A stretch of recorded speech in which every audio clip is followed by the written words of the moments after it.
Em nome de Jesus Cristo, nós oramos a Ti nesta hora.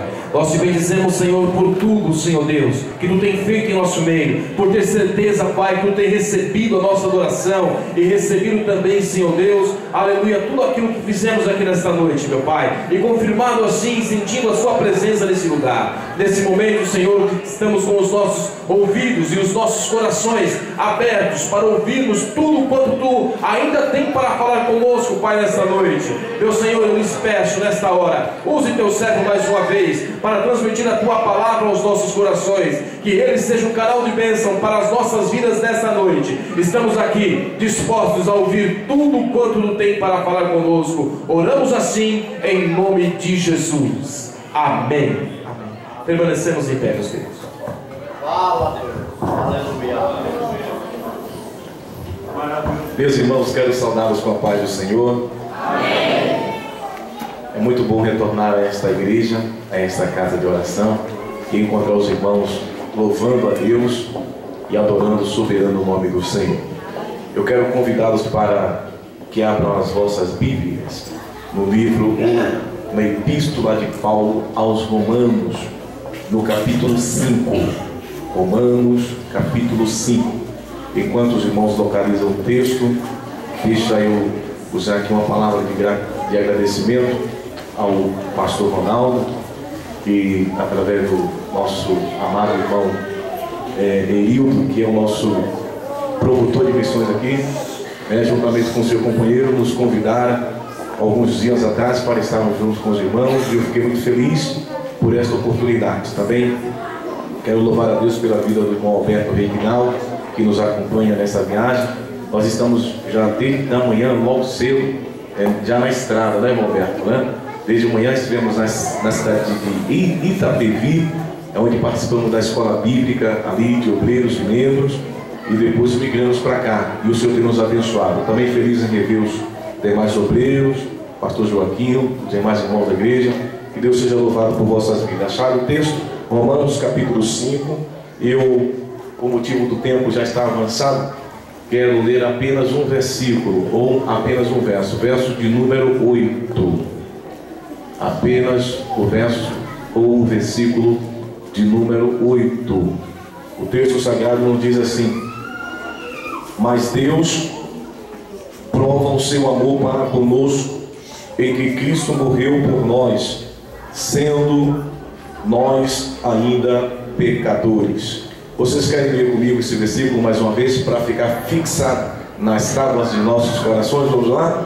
Mas Deus Prova o seu amor para conosco, em que Cristo morreu por nós, sendo nós ainda pecadores. Amém. Pode tomar os vossos assentos. Eu quero confessar aos irmãos que a peça que foi aqui encenada, apresentada, ela já serviu como uma mensagem.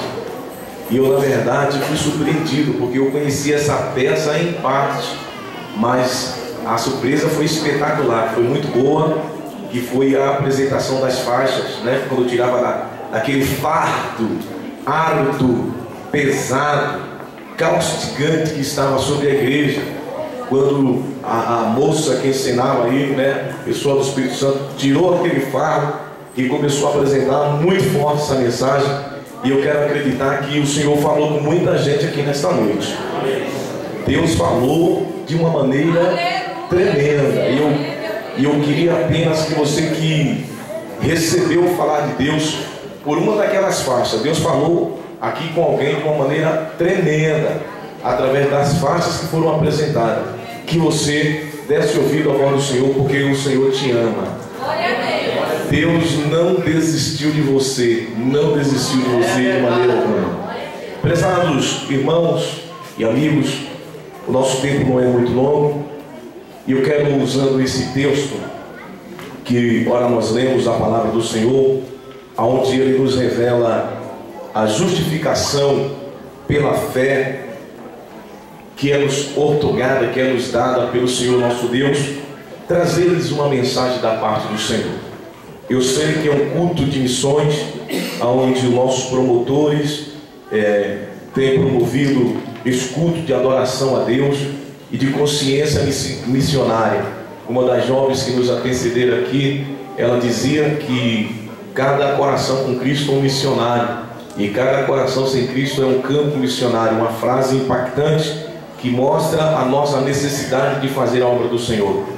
Muito se tem falado de missões, muito se tem falado de crescimento de igreja, mas a igreja no seu todo, eu não digo essa igreja que se percebe que está crescendo, mas a igreja no seu todo quase não tem crescido.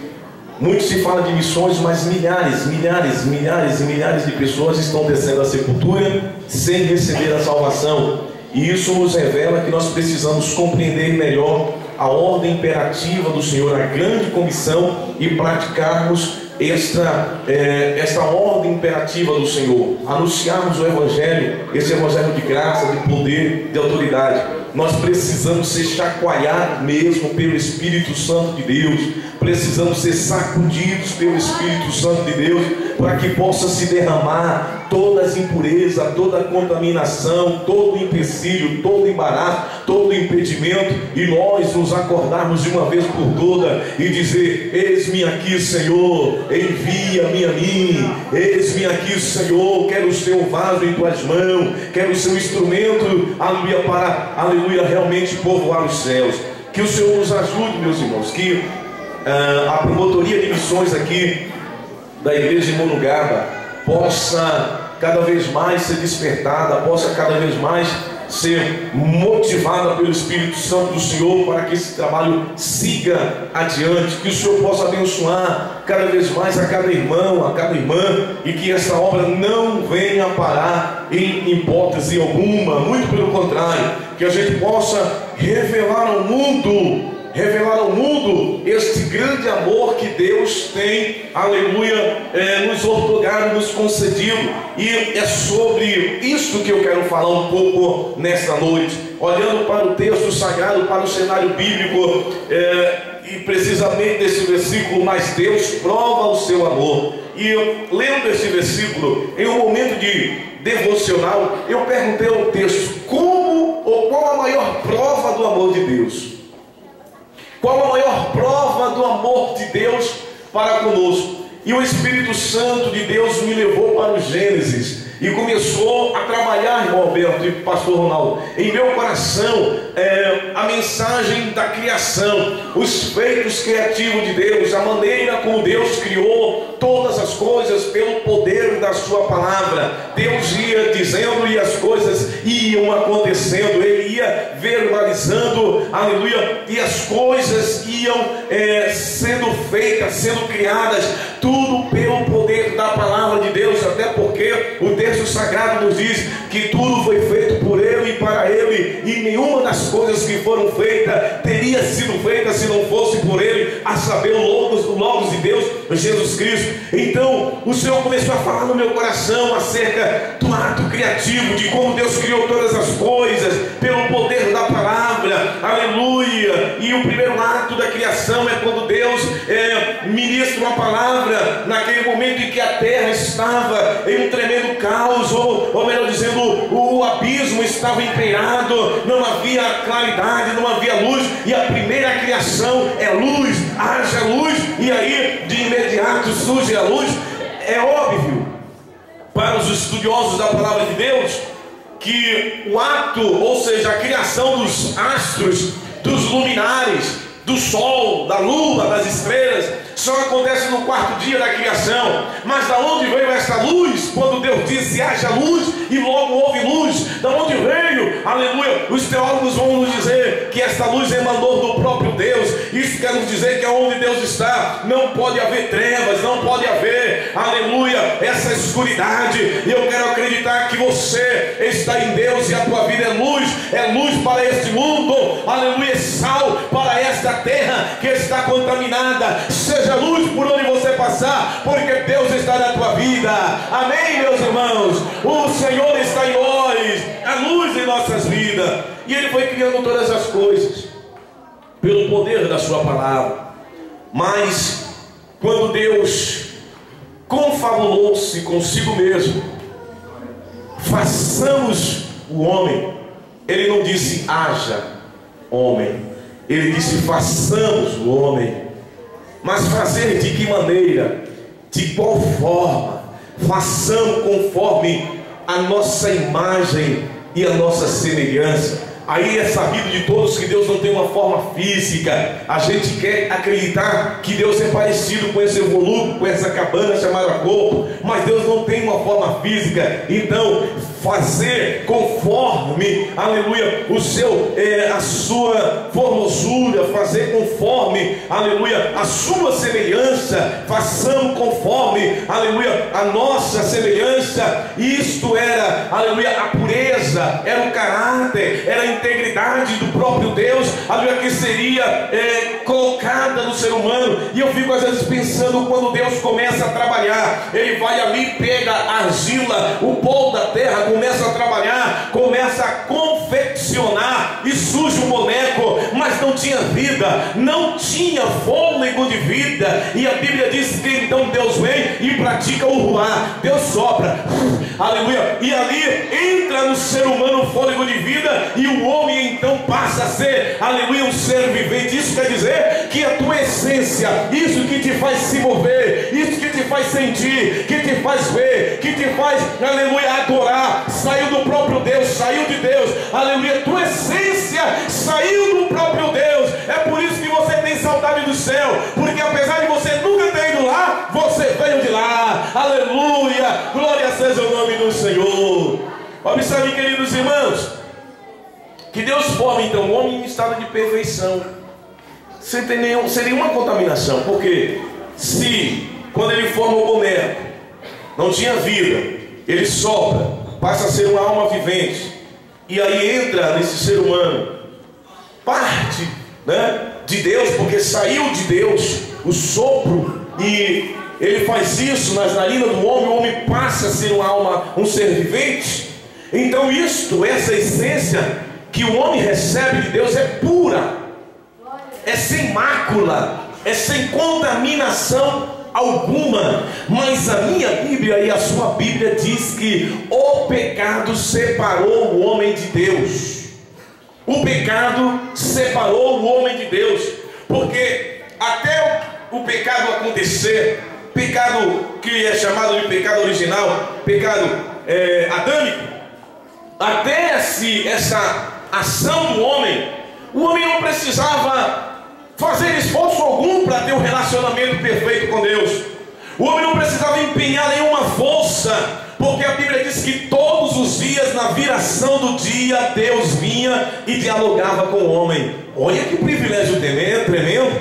Todos os dias, na viração do dia, Deus se aproximava, Adão, Eva, e aí traçava um diálogo diário com eles. Eram todos os dias, isso acontecia. Mas aí teve um belo dia que Deus se aproximou e Deus chama Adão. E quando Deus chama, Adão não responde. Adão está escondido, está oculto, aleluia, porque ele havia transgredido uma ordem divina.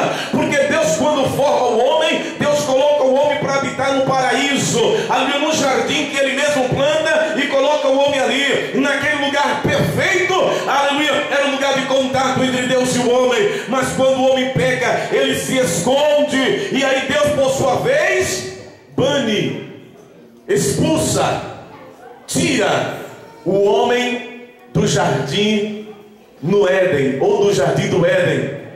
Deus o expulsa dali, mas não sem antes fazer uma promessa, não sem antes prometer ao homem que ele iria restaurá-lo, não sem antes dar ao homem uma esperança, conforme foi apresentado aqui em uma das faixas, dá uma esperança. Deus, quando expulsa o homem, porque o que é a morte? A morte nada mais é do que separação. Quando alguém morre, está separado, separa da família, separa a alma do corpo, é separação. E no caso da morte eterna, é separação de Deus, morre, aleluia, eternamente. No Éden o homem morreu porque foi separado de Deus, foi colocado de lado, porque pecou, aleluia, o pecado separa o homem de Deus. Mas Deus é riquíssimo em misericórdia. Mesmo que o homem havia pecado, Deus não deixou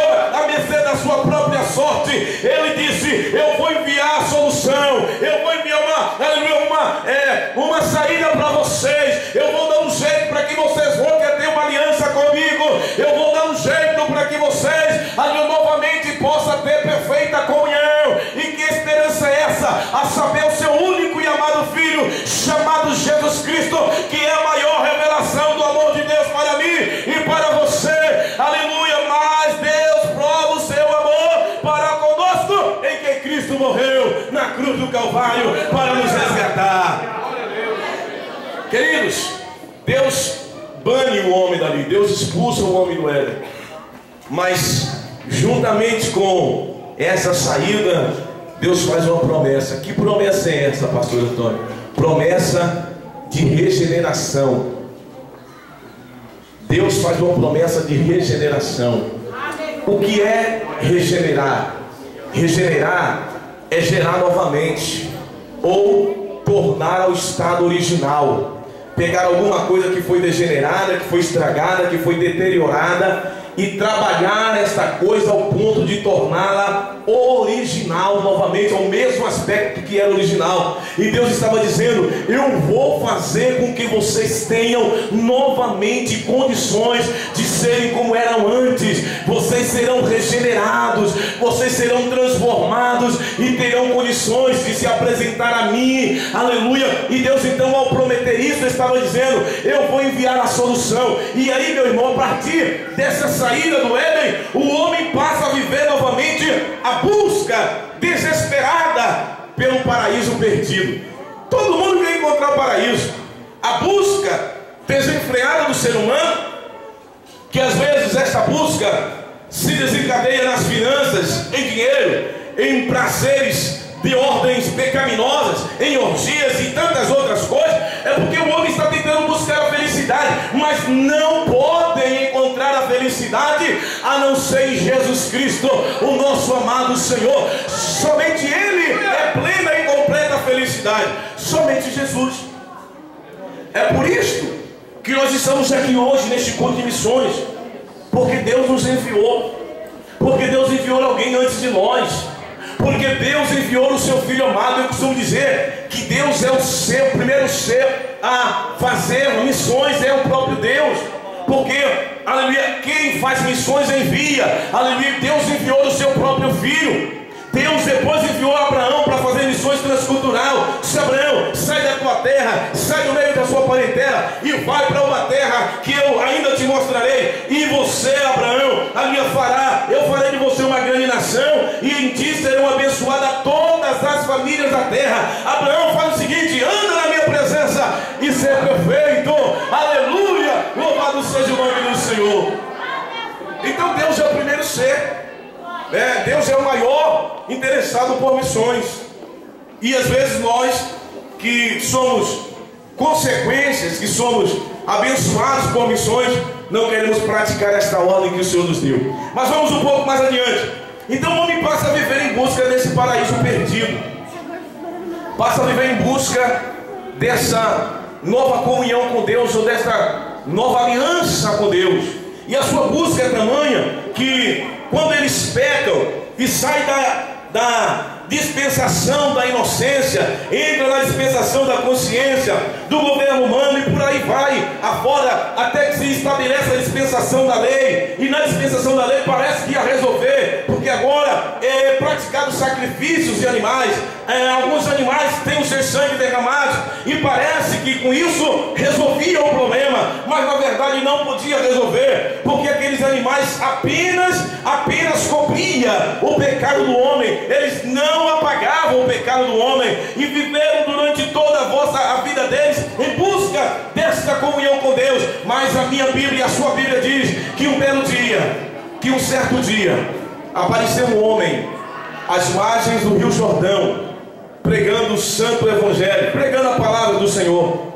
O templo dele não era, o lugar de culto dele, melhor dizendo, não era em um templo. Ele não tinha uma igreja bonita e confortável como esta, para que você pudesse escolher, né? Vinha à igreja, vinha à casa do Senhor, ao invés de fazer uma outra coisa qualquer, ele não tinha um templo. O lugar de pregação dele era no deserto, ele pregava no deserto. Mas o que me chama a atenção, pastor, é que mesmo ele pregando no deserto, as pessoas deixavam, aleluia, o templo suntuoso em Jerusalém e iam para o deserto ouvir a mensagem dele. As pessoas deixavam, aleluia, o templo belíssimo, suntuoso, todo folheado a ouro, todo bem acabado, todo bem ornado, e ia para o deserto ouvir uma mensagem que passava a mão na cabeça. Não, a mensagem era dura, a mensagem era essa: raça de víboras, quem é que vos ensinou a fugir, aleluia, da ira? Quem é que vos ensinou a fugir? Convertei-vos dos seus pecados, porque já é chegado o reino do céu, aleluia. Essa era a pregação de João, e as pessoas iam ao deserto para ouvi-lo pregar. Era uma mensagem anunciada, declarada com veemência, e essa mensagem cativava as pessoas. Porque deixa eu lhe dizer uma coisa: o evangelho, dito como ele é, não espanta as pessoas da igreja, não, senhores, não, aleluia. A palavra de Deus, por mais dura que seja, não espanta as pessoas da igreja. Ninguém vai fugir da igreja porque o pastor pregou uma mensagem dura. Não vai fugir, muito pelo contrário, as pessoas se consertarão e ficarão na igreja, virão mais ainda para a igreja e atrairá outras pessoas à igreja. Agora, o que espanta as pessoas da igreja é uma vida, sabe, não condizente com aquilo que a gente prega, não condizente com a santificação, com a pureza, aleluia. O que espanta as pessoas da igreja é saber, aleluia, que você não pratica aquilo que você diz, porque aquilo que você está falando soa mais baixo do que aquilo que você é, aleluia. O que você é soa mais alto do que o que você diz, e tem muita gente que está falando, mas não está fazendo. E João pregava uma mensagem dura, e as pessoas iam para o deserto ouvi-lo pregar. As autoridades questionavam por que João pregava, e um dia chamaram uma comitiva e mandaram ir até João, e chegaram a ele e perguntaram para ele: me diga uma coisa, por que você está pregando? Por que você está entregando essa mensagem? Você é o Cristo? Ele diz: não sou não, senhor, sou Cristo não. Você é Elias? Também não sou Elias. Você é o profeta? Também não sou o profeta. Então por que você está pregando? Por que você está entregando essa mensagem? Você não é o Cristo, você não é Elias, você não é o profeta, por que você está pregando? Aí João responde: porque eu sou uma voz. Eu sou uma voz, aleluia, eu sou uma voz. É por isso que eu estou pregando. E a igreja dos dias atuais, a igreja que faz missões, a igreja precisa ser uma voz. Nós não podemos ser o eco da voz de alguém, precisamos ser voz de Deus, aleluia, na face desta terra, declarar com autoridade a palavra do Senhor. Seja uma voz, meu irmão, seja a voz de Deus. Por onde você passar, seja a voz de Deus. Aqui na igreja, seja a voz de Deus. Na tua casa, seja a voz de Deus. Na empresa onde você trabalha, seja a voz de Deus. Na tua faculdade, seja a voz de Deus. Na cercania da tua casa, na tua vizinhança, seja a voz de Deus. Aleluia, seja a voz de Deus por onde você passar, seja a voz de Deus. Não queira ser o eco da voz de alguém. Alguém falou isso, eu vou falar também. Não, seja a voz de Deus. Aleluia, prega a palavra do Senhor com autoridade, com graça, com poder, com ousadia, porque Deus nesses últimos dias está levantando homens e mulheres, moços e moças, que queiram fazer a diferença. E para fazer a diferença, nós precisamos ser uma voz, não um eco, mas uma voz, e voz de Deus. Glorificado seja o nome do Senhor. Seja a voz de Deus. É por isso que João pregava, porque ele não era o eco de Elias e de nenhum dos outros profetas. Ele era a voz de Deus, clamando e declarando: convertei-vos do vosso pecado, arrependei-vos, porque já é chegado o reino dos céus. E João pregava, anunciava a mensagem, e os discípulos dele o admiravam, porque a mensagem de João tocava fundo. E eles começaram a olhar João como um ser diferente, e de fato era. Mas João não era grande ao ponto daquilo que eles imaginavam. E João, um certo dia, conversando com seus discípulos, disse: olha, vocês estão pensando que eu sou o tal, estão pensando que eu sou grande, mas deixa eu falar para vocês, eu não sou não, hein? Vocês que me seguem, mas eu vou dizer para vocês que após mim vem um que é maior do que eu. Após mim está vindo aí alguém que é maior do que eu, e eu ajoelhado, eu não sou digno de desatar as suas sandálias. Ele é maior do que eu. Aleluia. Importa que ele cresça, é a resposta que João dá mais à frente. Aleluia. Quando os discípulos fazem um questionamento, importa que ele cresça e que eu diminua. João dizia: eu vos batizo com água, mas ele vos batizará com o Espírito Santo e com fogo. João estava dizendo: ele está vindo aí, ele está vindo aí para resolver de uma vez por todas o problema da humanidade. Ele está vindo aí. Era o que João pregava. E João tinha no seu coração a certeza que não era o Cristo, mas que o Cristo viria. Quantos têm certeza que Cristo virá para anunciar a sua igreja? Quantos têm essa certeza? Aleluia. Tal como nós temos essa certeza, tal como nós temos essa convicção de que Cristo vai voltar para arrebatar a sua igreja, João tinha certeza de que Cristo viria, aleluia, para assumir o seu ministério terreno. E ele pregando, ele anunciando, ele declarando e batizando um dia belo. E quando ele batizava no leito do Rio Jordão, a Bíblia nos diz que ele viu João, que ele viu Jesus vindo em sua direção. E nessa vinda de Jesus, ele olhou para os seus discípulos e apresentou Jesus à humanidade, dizendo para a humanidade: esse é o Cordeiro de Deus que tira o pecado do mundo.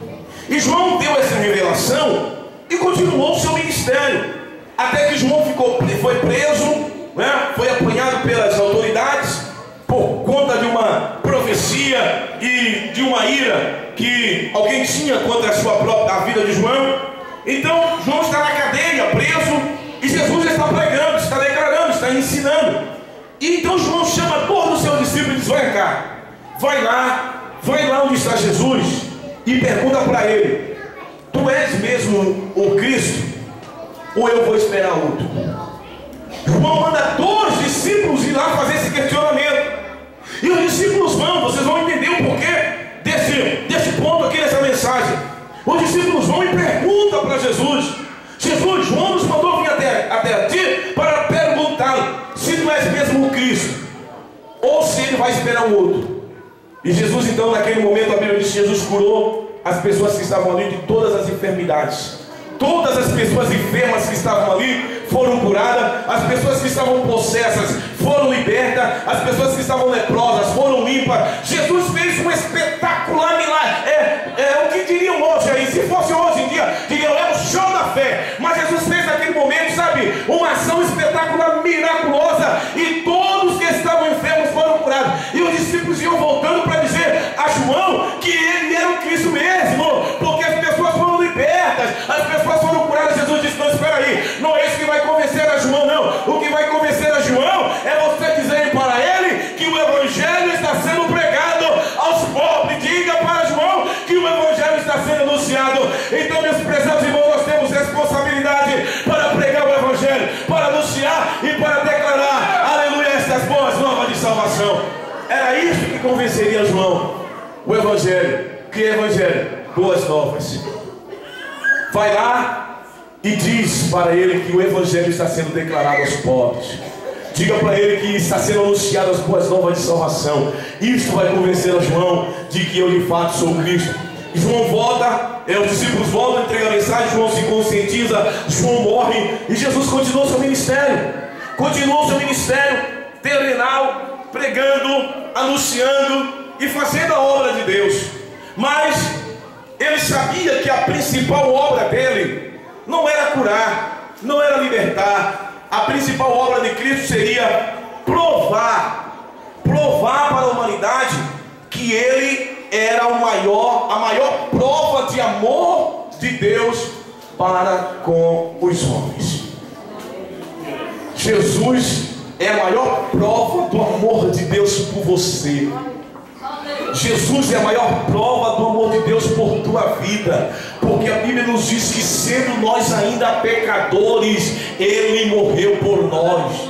Sendo você ainda pecador, sendo você ainda pecadora, Jesus morreu por você. E não querendo ser redundante, vou reafirmar: Ele não desistiu desistiu de você, Ele não desistiu da tua vida. Não importa o que você fez, não importa o que você é, Ele não desistiu de você. E nesta noite está dizendo: se você abrir o teu coração, eu entrarei em tua vida, eu mudarei a tua história, eu mudarei a tua vida. E Ele tem poder para fazer isso. Quem acredita que Ele tem esse poder? Quem acredita, adora o nome do Senhor.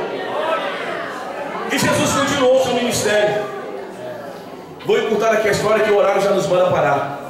Até que em uma bela noite, era a última noite dele com seus discípulos, aqui no contexto terrenal, no corpo humanizado como o nosso. Ele estava com seus discípulos e ele disse para os seus discípulos: eu escolhi a vocês, mas um de vocês não é a pessoa que deveria ser. Um de vocês é um demônio. Eu escolhi a vocês, mas um de vocês há de me trair. E ele dá essa revelação. Os discípulos ficam desesperados, querendo saber quem era o traidor. Jesus revela, Judas sai dali. E Jesus então celebra a Páscoa, não é? Suspende um pouco a Páscoa, institui a ceia. Depois disso, ele canta um hino e vai para o Monte das Oliveiras. Aí eu quero chamar a sua atenção para esse cantar esse hino. Jesus sabia o que estava por vir.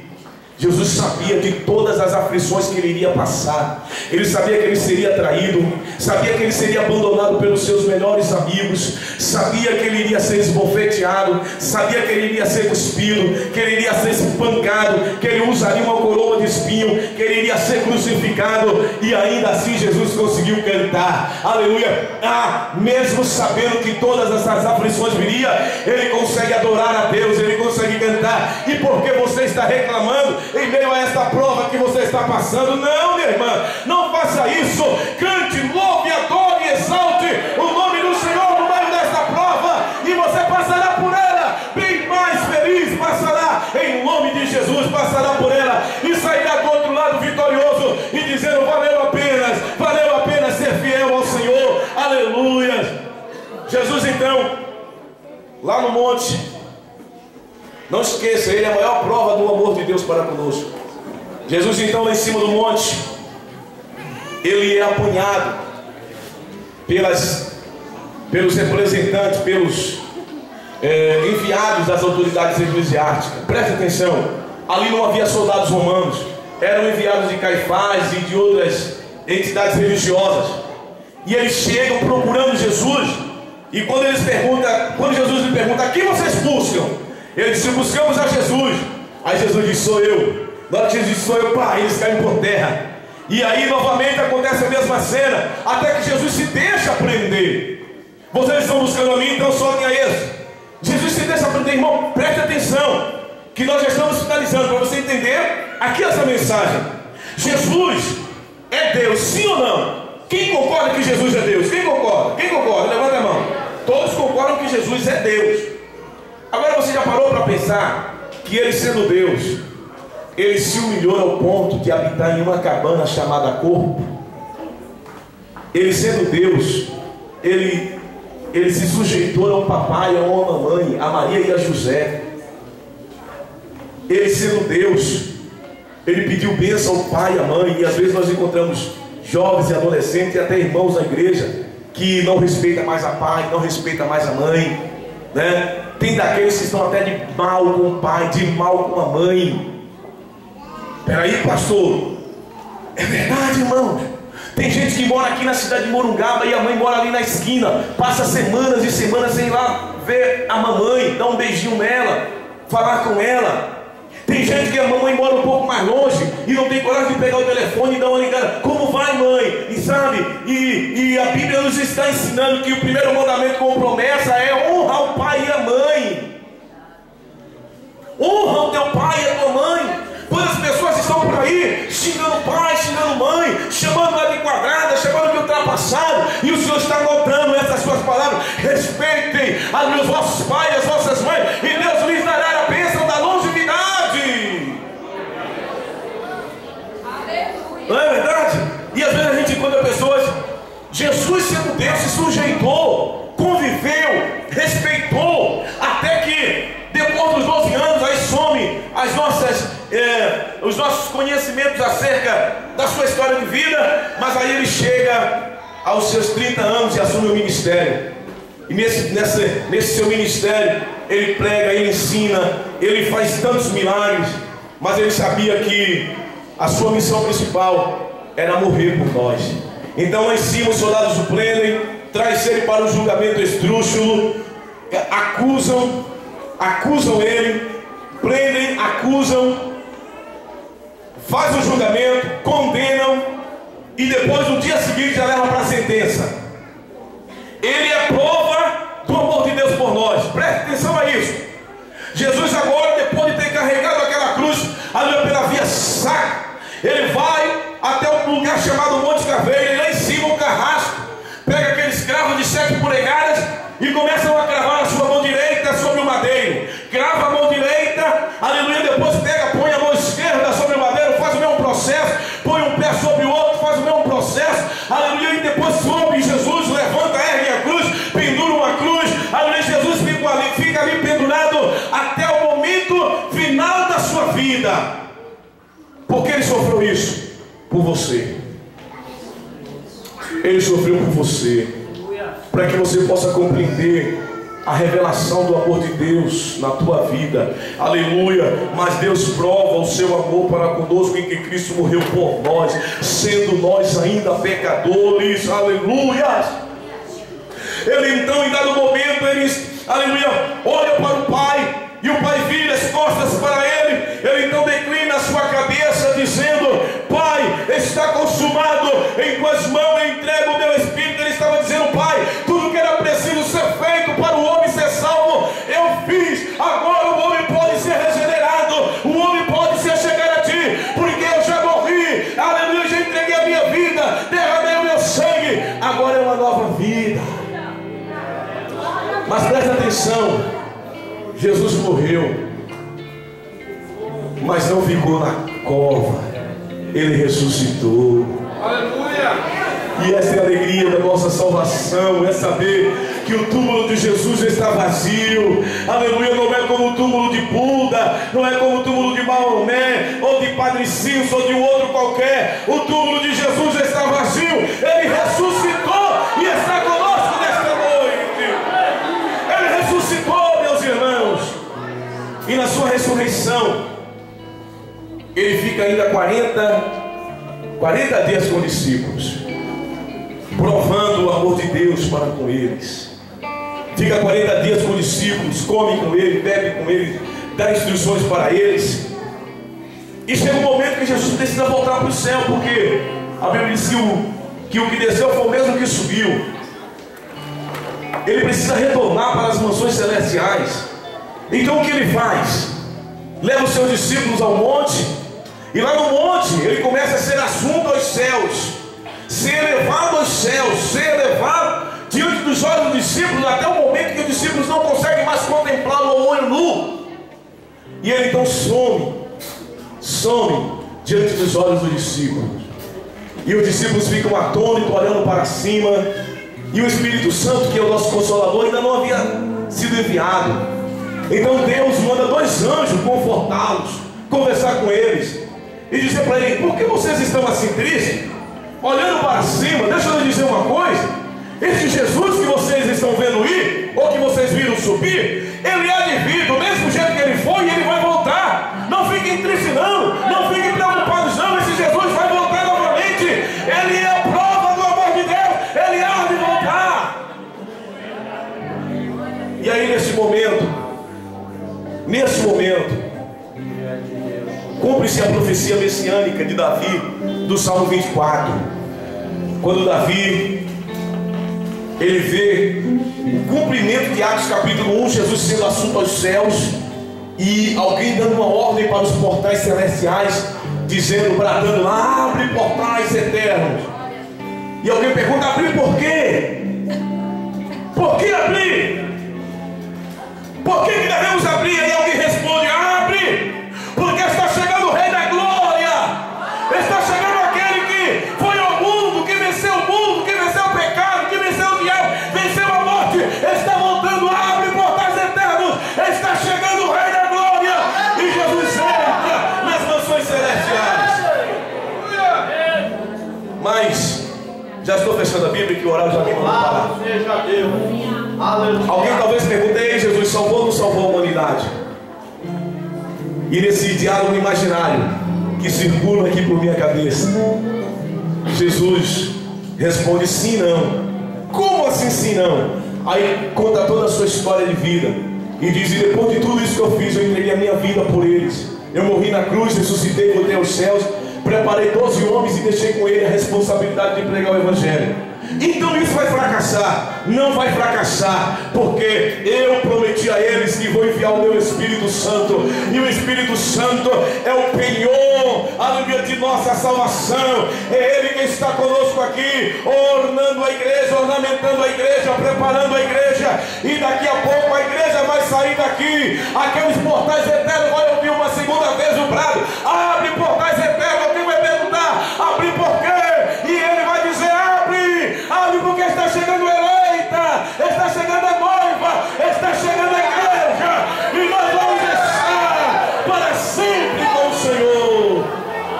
Estaremos para sempre com o Senhor, porque Deus provou o seu amor para conosco, porque Deus provou o seu amor para comigo, para contigo, aleluia. E a prova maior do amor de Deus é o seu Filho amado, o seu único Filho, Jesus Cristo, o nosso Senhor.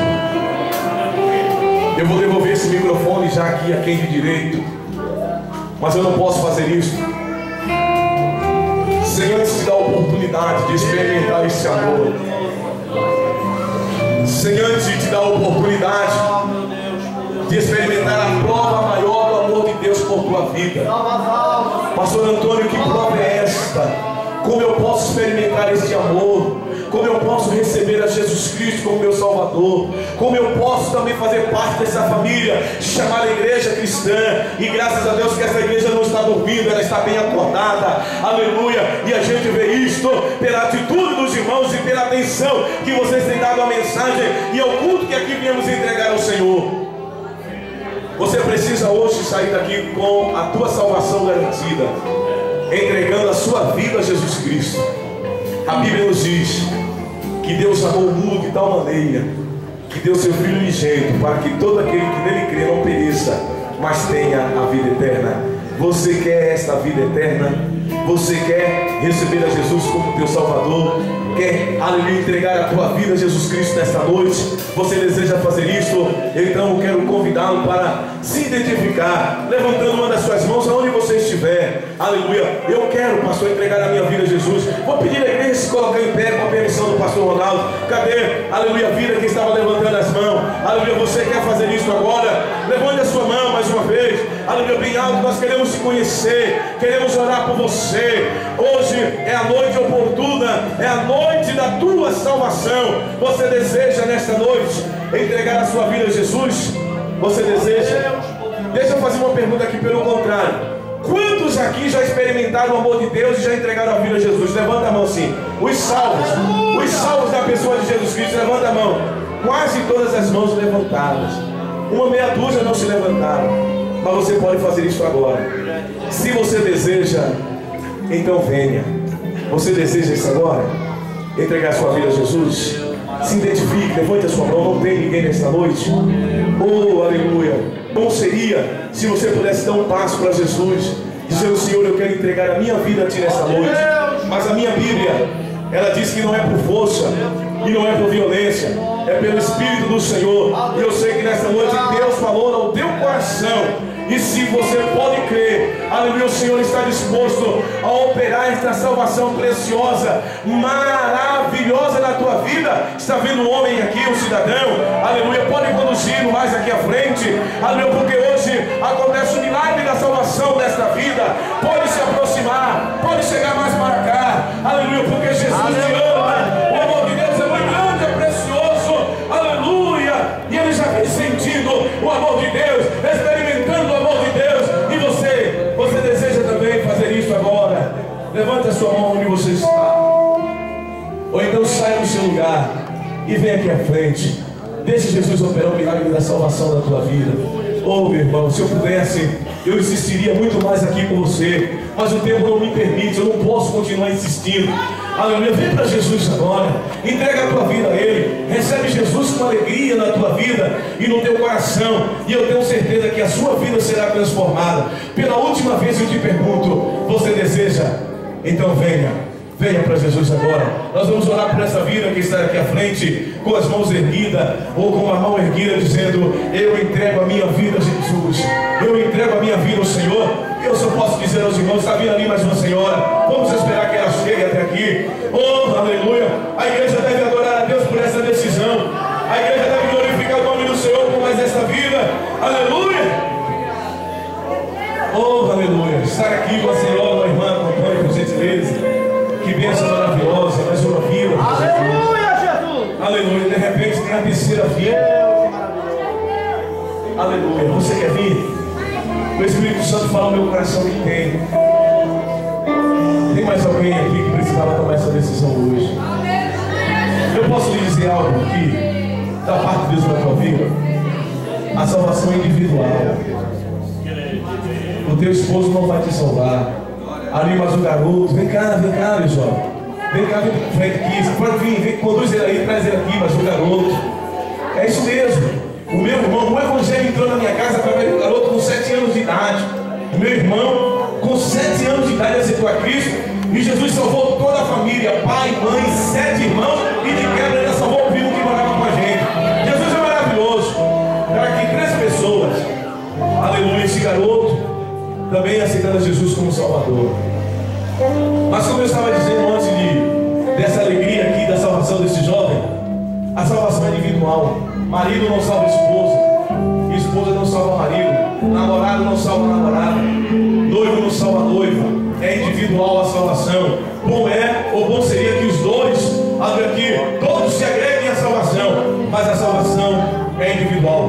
Vou orar ao Senhor por essas vidas. Nossa irmã está tomando o nome deles aqui. Nós vamos orar ao Senhor. Eu vou pedir um obreiro que só ore aqui por eles. Não sei quem o pastor pode designar para colocar as mãos sobre essas vidas, orar por eles ali, mais de perto. Aleluia. Nós vamos orar agradecendo ao Senhor por essas vidas.